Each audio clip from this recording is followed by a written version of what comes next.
Modern Tamil Nadu பார்வையாளர்களுக்கு வணக்கம். இந்த அந்நியன் படத்தில் விக்ரம்கிட்ட இவர் கேட்பார் பிரகாஷ்ராஜ். அதாவது நீ எம்ஜிஆர் பார்த்துருக்கேன், ரஜினியை பார்த்துருக்கேன், சிவாஜியை பார்த்துருக்கேன், கமலை பார்த்துருக்கேங்கிற மாதிரி 5 நிமிஷம் வந்து அந்நியனா, 5 நிமிஷம் அம்பியா, 5 நிமிஷம் ரமவா ஆகிற மாதிரி திடீர்னு பார்த்தா வானம் மேகமூட்டத்தோட இருக்கு, திடீர்னு பார்த்தா வெயில் பின்னுது, திடீர்னு மழை பெய்யுது அப்படின்னு சொல்லிட்டு பல்வேறு விதமான கலவைகளோட தான் வானிலை சொல்றீங்களா, அரசியல் சொல்றீங்க, எல்லாமே அப்படிதான் இருக்குது. அரசியலுமே எந்த நேரத்தில் எது நடக்கும் அப்படின்னு தெரியாத ஒரு சூழலும் இருக்கிறது. சூழல் இது காலமாற்றமுமே அப்படிதான் இருக்கிறது. தட்பவெப்பமே இன்னைக்கு அமைச்சரவை கூட்டம் கூடின அதை சம்பவம் சொல்றீங்களா?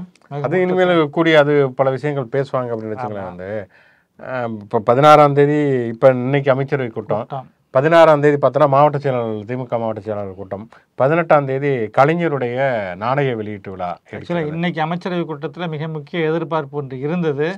இன்னும் அது தொடர்பாக வந்து நமக்கு தெளிவான பிக்சர் கிடைக்கல. பல்வேறு விதமான மாற்றங்கள் இருக்குது. அப்படிங்கிறதுனால அரசியல் சூழல் என்பதுமே வந்து எந்த நேரம் எது வேண்டுமானாலும் நடக்கலாம் அப்படிங்கிற சூழலுமே இருக்கிறது. அது போன்ற பல்வேறு விஷயங்களை பேசுவோம். நேரடியாக ஷோக்குள் வைப்போம். இது முச்சந்தி ஷோ. நான் உங்கள் சுகுணாதிவாக, நிறை மகேந்திரன்.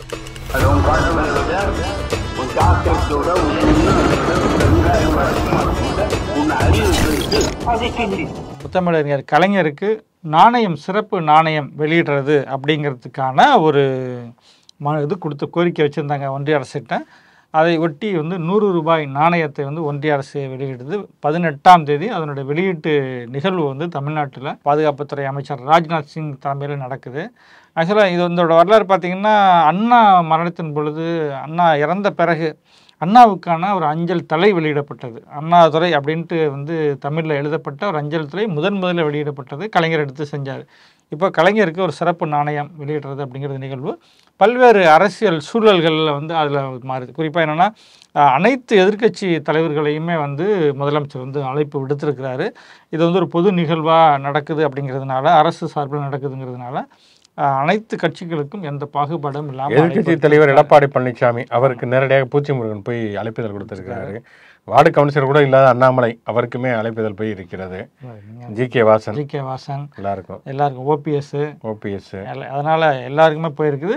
சில பேர் கலந்துக்கிறதுக்கான வாய்ப்புகள் இருக்கு. ஒருவேளை திமுகவுக்கு எதிர்நிலைப்பாடு இருந்தாலும் அங்க ராஜ்நாத் சிங் வர்றாரு, பிஜேபி மத்திய அமைச்சர் வருகிறார் அப்படிங்கிற காரணத்துக்காக அண்ணாமலை போன்றவர்கள் வருவதற்கான வாய்ப்புகள் இருக்கிறது.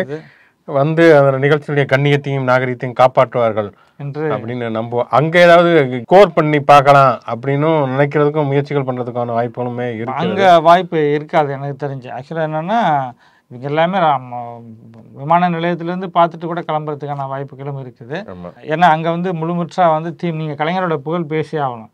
கலைஞரோட புகழ் அங்கே பேசிட்டு வெளியில் வந்துட்டு வேற ஒன்றை பேச முடியாதுங்கிறது இருக்காது. அதனால அதை தவிர்ப்பதற்கும் வாய்ப்பு இருக்கிறது. ராஜ்நாத் சிங் என்ன பேசுவார் அப்படிங்கிறதையுமே நம்ம எதிர்பார்த்து காத்திருப்போம். அதனால தொடர்ச்சியாகவே நம்ம 16ல் இருந்து ஆரம்பித்து அடுத்தடுத்த நிகழ்வுகள் இருக்கிறதுனால ரொம்ப அவரோட காத்திருப்போம். நிச்சயமா. சரி, ஓகே. இது இங்கே தமிழ்நாட்டினுடைய சூழல் அப்படின்னு பார்த்தோம்னு சொன்னால் வந்து இன்னுமே அந்த மத்திய அரசுக்கான, மோடி அரசுக்கான நெருக்கடிகள் அதிகரித்து கொண்டே போகிறது அப்படிங்கிறத பார்க்குறோம். இந்த ஹுண்டன்பர்க் அறிக்கையை பொறுத்த வரைக்கும் இவங்க வந்து செஃபியினுடைய தலைவி, அவங்க பேர் என்னங்க? மாதவி பூரி புச். ஓகே, நல்ல பேர். அவங்க ஒரு மறுப்பறிக்கை வெளியிட்டிருந்தார்கள் இல்லையா? அந்த மறுப்பறிக்கைக்கு ஒரு மறுப்பறிக்கையே ஹுண்டன்பர்க் வெளியிட்டு. ஹுண்டன்பர்க் அறிக்கையில் அவன் தெளிவாக சொல்லியிருக்கான். அப்போ நீங்கள் ஏற்கனவே உங்கள் முதலீடு வெளிநாட்டு நிறுவனங்களில் பண்ணியிருக்கிறது உண்மை அப்படிங்கிறது. இவங்க வந்து செபியினுடைய பொறுப்பு வந்த பிறகு அப்படிங்கிற மாதிரி, அதாவது அவங்க வெளியிட்டிருக்கிற அறிக்கை வந்து எங்கிட்ட ஏற்கனவே இருந்தது, அது உன்னோடது கிடையாதுங்கிற மாதிரியான ஸ்டேட்மெண்ட் தான். நான் நேர்த்தியே சொன்னவா தான். அது நம்ம வந்து திரும்ப முதலீடுங்கிற இடத்துல இருந்து அவங்க இன்வெஸ்ட் பண்ணாங்க இப்போ வந்து தகவல்கள் அடிப்படையில் பேசிட்டு இருக்கோம். ஆனால் அது வந்து அதானி நிறுவனத்தின் மீது விசாரிக்கப்படாமல் இருக்கிறதுக்காக கொடுக்கப்பட்ட அன்பளிப்பு, லஞ்சம், இல்லை வேற ஏதாவது பேர் வைக்கலாங்கிறது தான். அது வந்து முதலீட்டு நிறுவனம் அளிக்கக்கூடிய டேட்டா அவங்க பண்ணாங்களா, இவங்களே முதலீடு பண்ணி அவங்க கையில் கொடுத்தாங்களா இருக்குது. ஆக்சுவலாக இது முதலீட்டு தரவு நிறுவனங்கள் கொடுக்குற டேட்டாங்கிறதுனால அந்த டேட்டாக்குள்ளே இருந்து அவங்க அணுகுவாங்க. அரசியல் விமர்சகராக நம்ம பார்க்கும் பொழுது இது இந்த மாதிரியான ஒரு பார்வையும் இருக்கு. இதைத்தான் ராகுல் காந்தி அழுத்தமாக வலியுறுத்துறாரு. இது தொடர்பாக தீவிரமாக விசாரிக்கணும், நாடாளுமன்ற கூட்டுக்குழுவில் வச்சு பேசணும் அப்படிங்கிற மாதிரி பண்ணியிருக்காரு. நாடாளுமன்ற கூட்டுக்குழு விசாரணைக்கு கொண்டு வரலன்னா இந்தியா முழுவதும் இந்த போராட்டத்தை முன்னெடுக்கிறது அவசியம் இருக்குது, தேவை இருக்குது, நாங்கள் அதில் நிற்க போகிறோம்னு சொல்லியிருக்காரு. அது ஏன் அப்படின்னா, நீங்கள் வந்து அதானிக்கான நிறுவனம் மட்டும் கிடையாது, நேற்று பேசின விஷயங்கள்லேருந்து கூடுதல் தகவல்கள் என்னென்னு கேட்டிங்க அப்படின்னா, அதானி நிறுவனத்தில் வந்து எல்ஐசி வந்து மிகப்பெரிய அளவில் முதலீடு செஞ்சுருக்காங்க. ஏன்னா எல்ஐசி வந்து இங்கே இருக்கிற எல்ஐசியில் பாலிசி பண்ணுவோம், எல்ஐசி அங்கே பாலிசி போடுது. எல்ஐசியில் என்னென்னு கேட்டிங்கன்னா, நம்ம இந்த தொழிலாளர் ஈட்டுறுதி நிதி இருக்கு பாருங்க, தொழிலாளர் நல வாரிய இஎஸ்ஐ பிஎஃப், இந்த ஃபண்டை எல்ஐசியில் போடுறாங்க. நாம கவர்மெண்ட்டுக்கு நாம பென்ஷன் பண்ண கட்டுறதை வந்து அவன் எடுத்து என்ன பண்றான், பங்கு நிறுவனங்களை போடலான்னு எல்ஐசியில் போடுறாங்க. எல்ஐசி அதானிட்ட தூக்கி கொடுக்குது. இப்படி இந்த சூழல் வந்து நம்ம இது வந்து பங்கு சந்தை சார்ந்த விவகாரம் மட்டும் அப்படி பார்க்க முடியல. இந்த விவகாரம் ஒவ்வொரு தொழிலாளியினுடைய தலையிலையும் விடியக்கூடியதாக இருக்குதுங்கிறது இருக்குல்ல.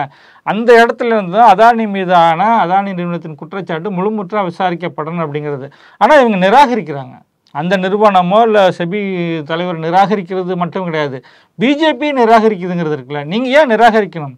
ஒரு அரசு அந்த இடத்துல விசாரிக்க வேண்டிய கடமை இருக்குதுன்னா விசாரிக்கிறதுக்கு தானே இதாக இருக்கணும்.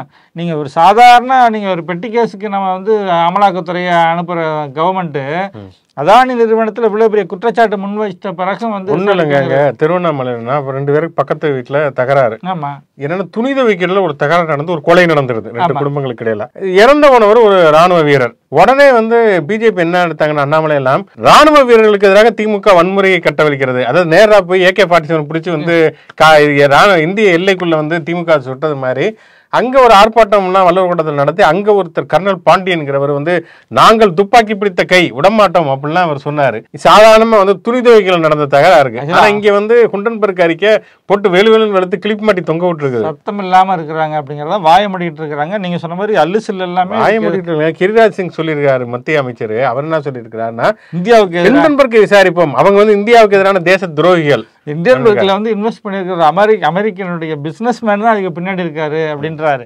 டேய், ரெக்கார்டு இருக்கு, ரெக்கார்டை பேசுங்க. யார் வேணா பின்னாடி கட்டுப்பா, இது உண்மையா இல்ல அந்த டேட்டா அப்படிங்கிறது. ஏன் ராகுல் காந்தி சொன்னது சொன்னீங்களா? ராகுல் காந்தி இன்னொன்னுமே சொன்னாரு, தேர்தல் முடிவுகள் வந்த டைம்ல தேர்தல் முடிவுகளுக்காக இவங்க வந்து செயற்கையா ஒரு ஹைப்பை உண்டாக்குனாங்க. அமித்ஷாவும் மோடியும் 400 சீட்டுக்கு மேல வரும்னு சொல்லிட்டு பார்த்தா வந்து பங்குச்சந்தை கண்டாபின்னு ஏறிச்சு.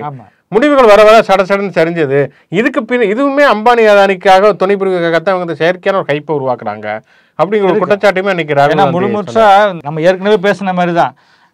இந்த அமலாக்கத்துறையிலையோ இல்லது சிபிஐலையோ அல்லது தேர்தல் ஆணையத்திலோ மட்டுமில்லை, நீங்கள் செபி மாதிரியான இடங்கள்ல கூட அவங்களுக்கு வந்து அவங்களோட நலம் சார்ந்த ஆட்கள் நியமிக்கிறதுன்னு இருக்குல்ல, இதுதான் நடந்திருக்குது அப்படிங்கிறது தான் இந்த தகவல்கள்லாம் தெரியுது.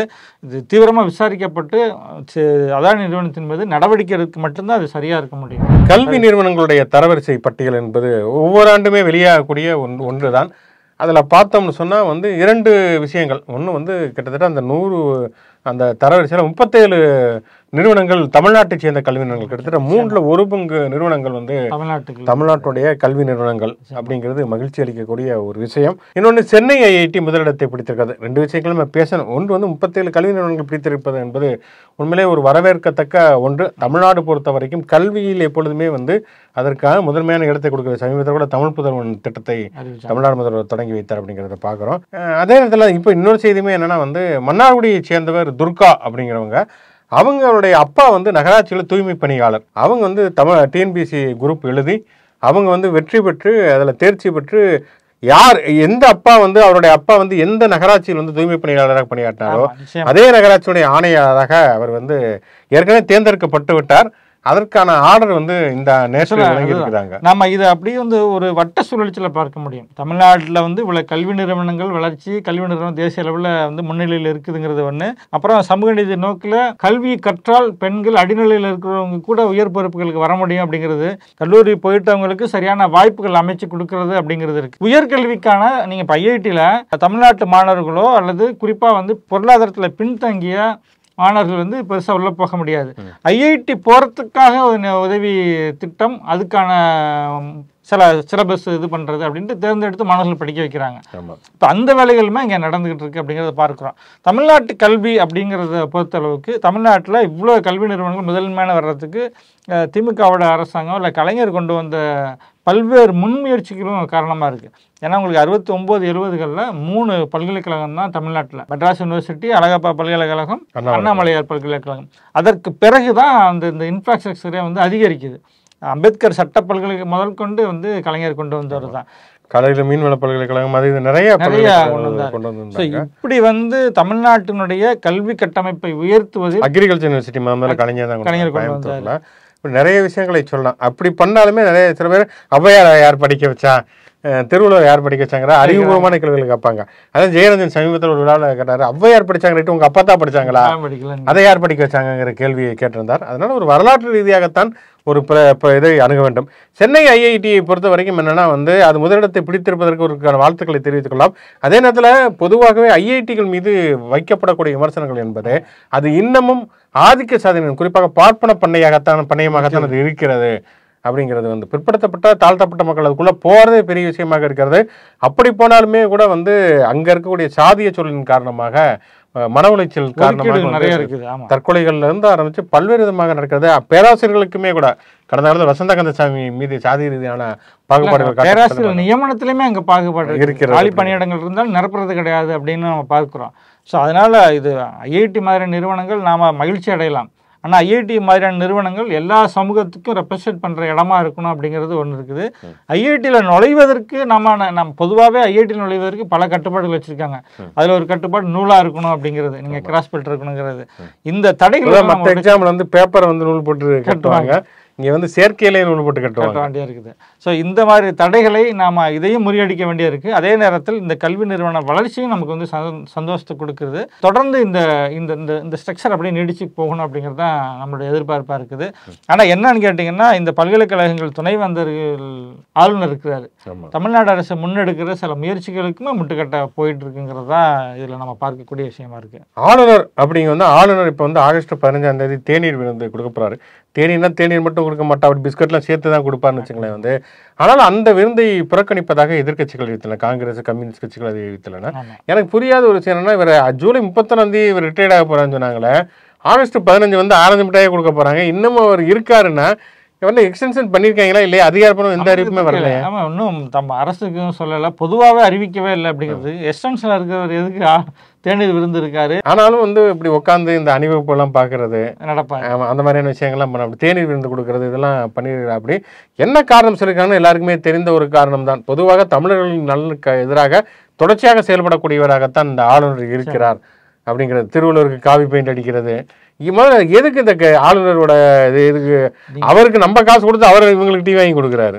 காவி பெயிண்ட் அடிக்கிறதுங்கிறது மட்டும் கிடையாது, கட்சி ஆபீஸே ஆளுநர் மாளிகை நடத்திட்டு இருக்காங்க. குற்றச்சாட்டெல்லாம் சுண்டல் கொடுக்கறது, ஆயுத பூஜை நடத்துறது, இதுக்குதான் முழுக்க முழுக்க பார்த்தோம்னா மாசத்துல லட்சக்கணக்கில் அதுக்காக தனியான பில்லு போயிட்டு இருக்குது. ஒரு கட்டத்துல பிடிஆர் நிதியமைச்சர் நிப்பாட்டினா அப்படி தேவையில்லாம நிறைய செலவு பண்றாரு அப்படின்னு சொல்லிட்டு. முதல்ல எதுக்கு இந்த ஆளுநர் பதவி அப்படிங்கிறது தேவையே இல்லாத காலத்துல இருந்து தொடர்ந்து மறுக்கப்பட்ட பதவி. நாட்டுக்கு தாடியும் நாட்டுக்கு கவர்னரும் தேவையில்லைங்கிறது விஷயம். ஆக்சுவலா என்னன்னா, அவர் நம்ம தேசிய கீதத்தை அவமதிச்சுட்டு புறக்கணிச்சுட்டு போனவர், சட்டமன்றத்தை எழுந்துச்சு போனவர். ஸோ இந்த அப்படியே திரும்புது அப்படிங்கிறதான் விஷயம். இந்த மாதிரி எந்த தடவை தேசிய கீதம் போனோம், இந்த மாதிரி இதுன்னு தெரியல. இந்த எதிர்கட்சிகளுடைய இந்த குரல் அவருக்கு போய் சேரணும் அப்படிங்கிறது ஒன்று. இந்த குரல்ல உள்ள எதிர்ப்பு, இந்த குரல்ல உள்ள நியாயம் ஒன்றிய அரசுக்கும் போய் சேரணும் அப்படிங்கிறது. அதெல்லாம் போய் அது எப்படிங்க? அதாவது தூங்குறவங்களை எழுப்பலாம், தூங்குற மாதிரி நடிக்கிறவங்களை எழுப்பவே முடியாதது. முதல்ல இவர் தேநீர் விருந்து கொடுக்கறதுக்கு இவர் யாரு? இவர் தேவையில்லாத ஒரு ஆணி. தேவையில்லாத ஆணியிடம் தேநீர் விருந்து எதிர்க்கு அப்படிங்கிறதா நம்முடைய கேள்வி. ஆகஸ்ட் 15 தங்கலான் அப்படின்னு ஒரு படம் வருது, தெரியல, இவன் நம்மளுமே பார்க்கலாங்கிற ஆர்வத்தோட இருக்கும். ஆனா அது நேரத்துல இடையில ஒரு வழக்கு வேற இருக்குது. 1 கோடி ரூபாய் ஞானவேல் ராஜா கட்டி தயாரிப்பாளர் வேற யார்கிட்டயும் அதற்கு முன்னாடி பட தயாரிப்புகள்கிட்ட வாங்கின தொகைக்கு கட்ட வேண்டியது அப்படின்ட்டு இந்த யார்கிட்ட வாங்கினாங்களோ அவங்க திவால் ஆயிட்டாங்களாம். ஆமா, 10 கோடி ரூபாய் கடன் வாங்கியிருக்காரு. அதனால அது அவர் கொடுக்கணுங்கிறதுக்காக இந்த தங்கலான் ரிலீஸ் ஆக இருக்கட்டும், அடுத்து கங்குவான் ஒரு படம் ரிலீஸ் பண்ண போறாரு சூர்யாவோட. அதுக்கு 1 கோடி ரூபாய் நீங்க முன்ஜாமீனாக கட்ட வேண்டும் அப்படின்னு சொல்லிருக்காங்க. கட்டிடுவார்னு நினைக்கிறேன். தங்கலான் படம் ரிலீஸ் ஆயிட்டாங்க. படம் நல்லா எதிர்பார்ப்புல இருந்துகிட்டு இருக்குங்கிறதுனால வாய்ப்பு இருக்குது. அந்த பாட்டு அறுவடை பாட்டு நானுமே பார்த்தேன், ரொம்ப நல்லா சிறப்பாக தான் பண்ணியிருக்காங்க. ஒரே ஒரு குறை, அனிருத் அந்த இதுக்கு மியூசிக் போடல. நல்ல வேலை. ஆமா, அனிருத் போட்டிருந்தா அப்படின்னா அறுவடையா இருக்காது. அது எல்லாத்தையும் குனிய வச்சு கழுத்துல கத்தி வச்சு ஒரு அறுவடையா தான் இருந்தது. அது இல்லாம ஜிவி பிரகாஷ் சிறப்பா தான் அந்த வாழ்வியலை பிடிச்சி போட்டிருக்காங்க. காட்சி எப்பவுமே நல்லா இருந்தது. அதாவது ஒருத்தர் ஆரம்பிச்சு இன்னொருத்தவங்க போய் அப்படின்னு சொல்லிட்டு அது வந்து ஒரு வயல் வேலைங்கிறது எல்லாரும் சேர்ந்து ஒரு கூட்டு வேலை தானே. அதில் ஒரு மிராசுதார் வர்றாரு, தடுக்கி விட போறாரு, ஆனால் யாருமே வந்து பக்கத்தில் போய் தொடக்கூடாதுங்கிற ஒரு எச்சரிக்கை உணர்வு இருக்குதுங்கிறதையுமே சிறப்பாக அதை காட்சிப்படுத்தியிருந்தாங்க. படமுமே நம்ம படம் எப்படி இருக்குது, அந்த படம் பார்த்துட்டு ஒரு தனியாகவே கண்டிப்பாக ஒரு வீடியோ போடலாம். அதுக்காக எல்லாமே அவரோட காத்துக்கிட்டு இருப்போம். நாம் வந்து இந்த மாதிரியான விஷயங்களை தொடர்ச்சியாக பதிவு செய்வோம். இதில் வந்து ஏதாவது மாற்று கருத்துக்கள் தகவல் பிள்ளைகள் இருந்ததுன்னா கண்டிப்பாக நீங்கள் கமெண்ட்ல போடுங்க. ஒருத்தர் வந்து லோகோ வந்து மாற்றலாம் அப்படிங்கிற மாதிரியான ஒரு ஆலோசனையுமே சொல்லியிருக்காரு. ஏன்னா லோகோவில் அம்பேத்கர், மார்க்ஸ், பெரியார் இருப்பதனால இது வந்து குறிப்பிட்ட ஒரு அரசியல் சார்ந்தது அப்படின்னு சொல்லி பல பேர் வருவதற்கு தயங்குவார்கள்னு. ஆனால் வந்து இந்த லோகோவே மாற்றினாலுமே கூட இந்த வீடியோங்கிறது கண்டிப்பாக இந்த ஷோங்கிறது அந்த 3 பேருடைய கருத்துகள் சார்ந்தது தான் அப்படிங்கிற எந்த விதமான மாற்று கருத்துமே இல்லை. மார்க்சியம், அம்பேத்கரையும், பெரியாரையும் என்பது ஒடுக்கப்பட்ட மக்களுடைய விடுதலைக்கான ஒரு கருத்தியல்கள். சொல்ல போனா அது மட்டும் கிடையாது, அண்ணாவும் இருக்காரு, கலைஞர் இருக்காரு, மால்கம் எக்ஸும் இருக்காரு. எல்லாரையும் அரசியலை உள்வாங்கி கொண்ட ஒரு நிகழ்ச்சியா அதை கொண்டு போறது கண்டிப்பாக வந்து ஒரு முற்போக்கு அரசியலை அடிப்படையாக கொண்டதுதான் நம்ம வைக்க போகிறோம். வலதுசாரி அரசியலுக்கு எதிரான ஒரு முற்போக்கு அரசியல் தான் இந்த கருத்தியல் அடித்தளங்கள் என்கிற அடிப்படையில் தான் இதை பண்ணிக்கிட்டு இருக்கிறோம். கண்டிப்பா வந்து அவருடைய ஆலோசனையுமே நம்ம வந்து பரிசீலிப்போம், முடிவுக்கு வரல பரிசீலிப்போம். இது மாதிரி உங்களுடைய கருத்துக்களுமே கண்டிப்பாக நீங்க கமெண்ட்ல போடுங்க. அதுபோக இந்த மாதிரியான விஷயங்களை வந்து இன்னும் பல பேருக்கு கொண்டு சேர்ப்பதற்கு உங்களுடைய நண்பர்களிடமே பரிந்துரைங்கள். எனவே மானம் தமிழ்நாடு யூடியூப் சேனலோடும் முச்சந்தி ஷோவரும் தொடர்ச்சியாக தொடர்பில் இருங்கள். லைக் பண்ணுங்க, கமெண்ட் பண்ணுங்க, ஷேர் பண்ணுங்க, மறக்காம சப்ஸ்கிரைப் பண்ணுங்க. மீண்டும் நாளை நிகழ்ச்சி சந்திப்போம். நன்றி.